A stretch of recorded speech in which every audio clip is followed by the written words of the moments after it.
So one of the things I'm going to be talking about today is emotional eating, because I do it all the time, and sometimes it kind of gets out of control, and I know I'm not the only one who deals with this, because it happens to us when we're stressed, it happens to us when we're bored, it happens to us when it's that time of the month, and sometimes I don't even know where it comes from. I can't even explain it. And you know what? It's just so weird being raised in a culture where I've always had to kind of work. I mean, I guess in American culture too, it's all about the way you look. If you don't look a certain way, you're not good enough for society. And unfortunately, both the cultures that I was brought up in, they both follow kind of the similar dynamic, So growing up in a Pakistani culture, I was constantly called fat, and my family was always like, oh, you're too chubby and this and this. And then when I got to a point where I was like, okay, I gotta lose weight, and I would go on these extreme diets or whatever, super unhealthy, not cool, but you're a teenager, you're young, you're like, I gotta look good, whatever. So I went on all these extreme diets, ended up losing a lot of weight, and then of course naturally my family's like, you're too skinny, you've gotten too skinny, you need to gain some weight. And it was always one way or the other. It was never even though I wasn't too skinny, I was normal, but unless you're eating buttered flatbread, parathas and rotis, there's no way you're considered healthy in a Pakistani culture, So through all of these intense eating problems I've had, I guess if that's what you want to call it, one problem has been constant and consistent in my life, and that is emotional eating. And now that I'm alone, away from family and living in Portland, it's definitely become more of a outstanding issue, I guess you guys can call it. And I just eat anything that really, and especially when it's that time of the month, I just eat like crazy. But it's not even so much, sometimes I will go, so it's not a binge eating problem, because I'll go long periods of time without eating. In fact, Ramadan just happened, and I didn't eat a lot compared to what I would normally eat, and even in the evenings, I'd be too full to eat anything. But that month aside, it's always been a constant struggle and a problem, because I see food and I'm like, I need it in my mouth, and I know you guys know that whole deal, and it's especially when I go back home, I gained the most weight this past year because I was living with my family, and there wasn't a second where I'm like, I gotta put that samosa down. No, always ended up in my mouth, and I couldn't help it, and you would do one, and the other, and it sucks, because it's when you're trying to live a healthy lifestyle, this can perhaps be the biggest struggle or thing to overcome, eating, not emotional eating, trying to, and I feel like us women definitely have a harder time with this, because if emotional eating impacts you guys the way it impacts me, then I know that your cycle screws you up, and your emotional, your hormones are all over the place, I can tell you that. And so I eat a lot when it's that time of the month and when I'm stressed out. And I eat a lot of chocolate and a lot of cheese. Those are my two go-tos. Definitely chocolate, cheese, and coffee are my go-tos. And chai, of course. I wouldn't have named the show Chai if I didn't think that was the case. But, so I guess a few of the things that I want to talk about today was kind of how to contain that a little, and then kind of just relating with you guys, because sometimes I'm like, man, I'm a freak, and you look at all these people and they're they got their stuff together, but honestly, that disclaimer here, you look at all these skinny people and you're like, oh my gosh, you guys should know this by now, but it's so ingrained in us to look at all these skinny people and be like, oh, they're super healthy and this and that, and that's not necessarily the case. You don't have to be skinny to.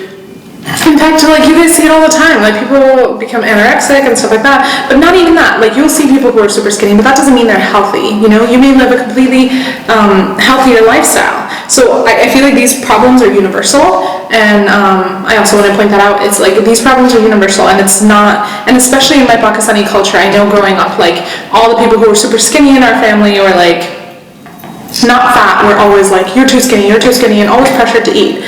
And through that, they developed different types of problems, as opposed to me. I was always super chubby and super fat, and everyone was like, don't eat, Halima, don't eat, you eat too much, And so I developed different types of problems through that. And then later, when I ended up losing weight, I was super confused, because I'm like, okay, but like, you guys you wanted me to be this way, and now you're criticizing me for being this way. So, I mean, it all also comes down to you can never really please anyone. So that's something you have to overcome personally as well. But I think it truly, people say this all the time, but I think it absolutely just comes down to how you feel the most healthiest. That could be you eating burgers every night, but at least you're working out more than like any of us, So it comes down to how healthy you feel like you are and how you feel about yourself overall, as long as you're healthy. Also, another thing growing up is like my family would constantly criticize me about being chubby and being fat, but they would always feed me. So growing up, my parents always took me to McDonald's.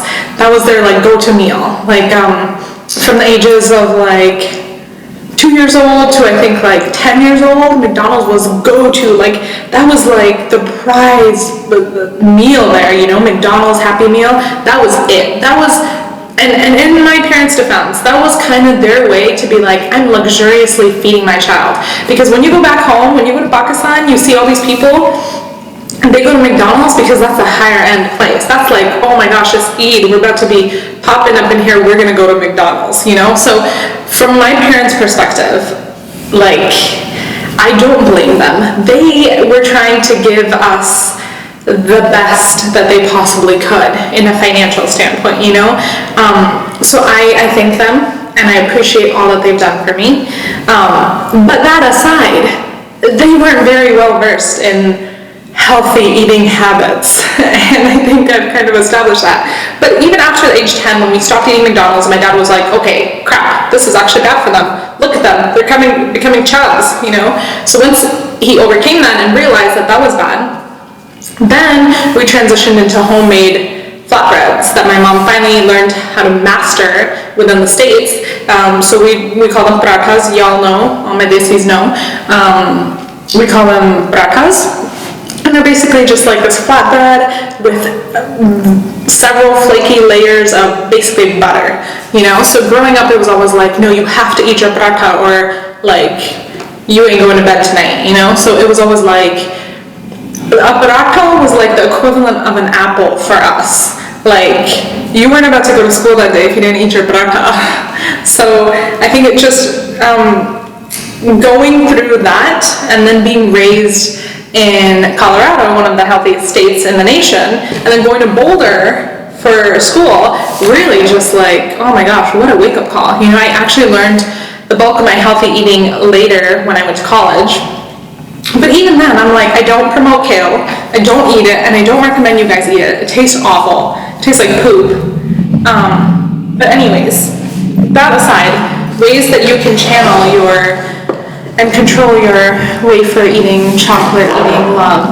A few ways you can control that is to try and, instead of eating food, when you walk in the kitchen, kind of prep yourself for baking something or making something, because when you do that, you kind of have to like wait. You have to be patient. So you teach your body self-control through that.